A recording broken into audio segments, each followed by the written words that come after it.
एक बड़े से जंगल में पुष्पराज नाम का एक बड़ा स्मगलर हुआ करता था। उसके पास बहुत से लोग काम करते थे। वो लाल चंदन के पेड़ों को काटता था। उन्हें उसके पास मौजूद हाथी उठाकर ले जाते थे और उसके आदमी लॉरियों में लाल चंदन को चढ़ाते थे। वहाँ से लॉरी निकलते थे। वहाँ पर चेकपोस्ट के पास मौजूद पुलिस वाले भी पुष्पराज के ही आदमी होने के कारण उनकी जांच करे बिना ही वो लोग लॉरियों को छोड़ देते थे। ऐसे उसके जुर्म का साम्राज्य बहुत फैला हुआ था। उसके पास गंगा नाम की एक हाथी थी। पुष्पराज को गंगा बहुत पसंद थी। उसे अच्छा खाना खिलाते हुए उसका बहुत ख्याल रखता था। वो भी पुष्पराज को अपने ऊपर बिठाकर घूमते रहती थी।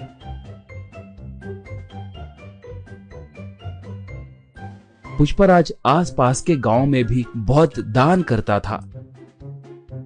इसलिए अगर गांव में कभी कोई पुलिस की गाड़ी आती तो उस गांव में रहने वाले पुष्पराज के आदमी तुरंत पुष्पराज को फोन करके उसे जानकारी देते थे। इससे पुष्पराज सतर्क होकर जंगल में दूसरे इलाके को अपने आदमियों के साथ मिलके चला जाता था।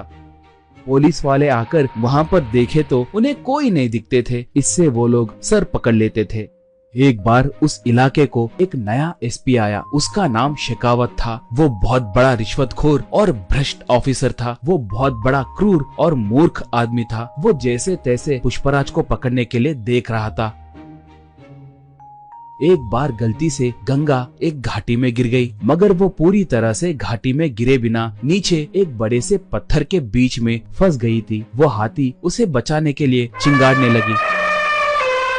उसके चिंगाड़ को सुनकर पुष्पराज और उसके आदमी वहां पर आए। वो लोग गंगा को देखकर उसे कैसे बचाना है कहकर सोचने लगे। पुष्पराज तब, अरे इसे बचाने के लिए हमारी ताकत बस नहीं होगी। इसके लिए एक जेसीबी को लाना होगा। वो अब कहाँ पर होगा? उसे अब तुरंत लेकर आइए, कहा। एक तब, पुष्पा भाई, उस जेसीबी के मालिक का घर पुलिस स्टेशन के बिल्कुल बगल में ही है। हम अब उसके लिए गए तो बहुत खतरा होगा। पुलिस वाले हमें पकड़ सकते हैं। हम अब गंगा को छोड़ दिए तो ही अच्छा रहेगा। हमें वहाँ पर जाने के लिए हिम्मत नहीं है भाई, कहा। पुष्पराज उसे एक खींच के मारकर, गंगा के लिए मैं चाहे जितना भी दूर जा सकता हूँ। आप नहीं गए तो मैं ही जाकर उस जेसीबी को लाऊंगा। इसके अंदर आप लोग रस्सियों को तैयार करके रखना, कहा।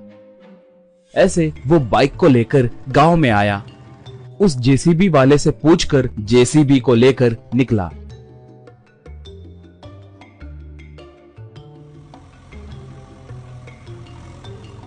उसे देखकर एक पुलिस इन्फॉर्मर शेखावत को फोन करके पूरी बात बताया। बस शेखावत तुरंत अपने जीप में निकला। पुष्पराज पहाड़ के पास पहुंचकर जेसीबी को रस्सियां बांधकर उनसे गंगा को ऊपर खींचकर उसे बचाया।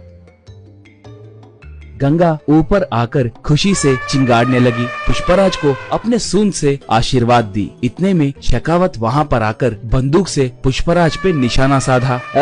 शराफत से सरेंडर हो जाओ, वरना ये बुलेट तुम्हारे भेजे में घुसेगी, कहकर पुकारा। उसे देखकर पुष्पराज के आदमी मारे डर के वहाँ से भाग गए। पुष्पराज तब, मैं तुम्हारे बारे में बहुत कुछ सुना हूँ। तुम्हारे जैसे निठल्लों को मैंने बहुत देखा है। मैं तुम्हें सरेंडर हुआ तो भी तुम मुझ पर केस डालकर मुझे जेल में नहीं डालोगे कहकर मुझे अच्छे से पता है। मुझे एनकाउंटर करोगे कहकर मैं जानता हूँ, कहा। शेखावत तब, सही कहा, तुम बहुत समझदार हो। मैं तुम्हें एनकाउंटर करने के लिए ही आया हूँ। तुम्हें टपका दिए तो मुझे 10 करोड़ रुपए मिलेंगे। चुपचाप भगवान की याद करो, यही तुम्हारे आखिरी क्षण है, कहा। बस गंगा एकदम से उस पर वार की। सूंड से उसके हाथ में के बंदूक को दूर फेंक दी। उसे अपने सूंड से पकड़कर जमीन पे जोर से पटकी। बाद में उसे उसी घाटी में फेंक दी। इससे उसे छुटकारा मिला। बाद में पुष्पराज गंगा को प्यार से चूमा।